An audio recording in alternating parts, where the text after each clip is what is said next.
Team इंडियाचा lucky captain असलेला महेंद्रसिंग धोनी आता अनलकी ठरू लागलाय। परदेशी भूमीवर त्याच्या नेतृत्वाखाली टीम इंडियाचा सातत्याने पराभव होतोय। आपल्या कॅप्टन्सीखाली परदेशी भूमीवर सर्वाधिक 11 टेस्टमध्ये टीम इंडिया पराभूत होण्याचा रेकॉर्डच आता धोनीच्या नावावर नोंदला गेलाय। करिश्माई, लकी, श्रूड, सर्वाधिक यशस्वी अशी अनेक संबोधनं ज्याच्या कॅप्टन्सीसाठी वापरली जातात तो म्हणजे आपला कॅप्टन माही। हे आपल्या साऱ्यांनाच ठाऊक आहे। कॅप्टन महेंद्रसिंग धोनीने टीम इंडियाच्या कॅप्टन्सीची सूत्र हाती घेतली आणि टीम इंडियाचं जणू काही नशीबच बदलून गेलं।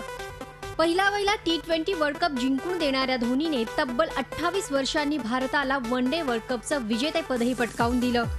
T20, one day world cup आणि चॅम्पियन्स ट्रॉफी जिंकून देणारा तो जगातील पहिला कॅप्टनही ठरला। नेहमीच नवा रेकॉर्ड प्रस्थापित करणाऱ्या धोनीच्या नावावर आता एका अनोख्या आणि पराभूत रेकॉर्डची नोंद झाली आहे। परदेशी भूमीवर भारताचे सर्वाधिक टेस्ट पराभव कॅप्टन धोनीच्या कॅप्टन्सीखाली झाल्याची नोंद झाली आहे।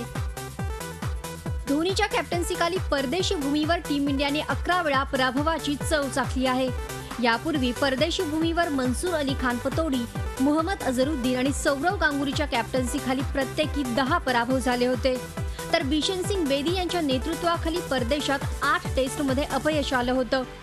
याशिवाय सुनील गावस्कर आणि सचिन तेंडुलकर यांच्याही नेतृत्वाखाली टीम इंडियाने परदेशात प्रत्येकी 6 टेस्ट गमावल्या आहेत। याशिवाय ऑकलंड टेस्टमध्ये पत्करावी लागलेली हार ही भारतीय टेस्ट इतिहासातील परदेशात मिळालेली 100वी हारही ठरली आहे।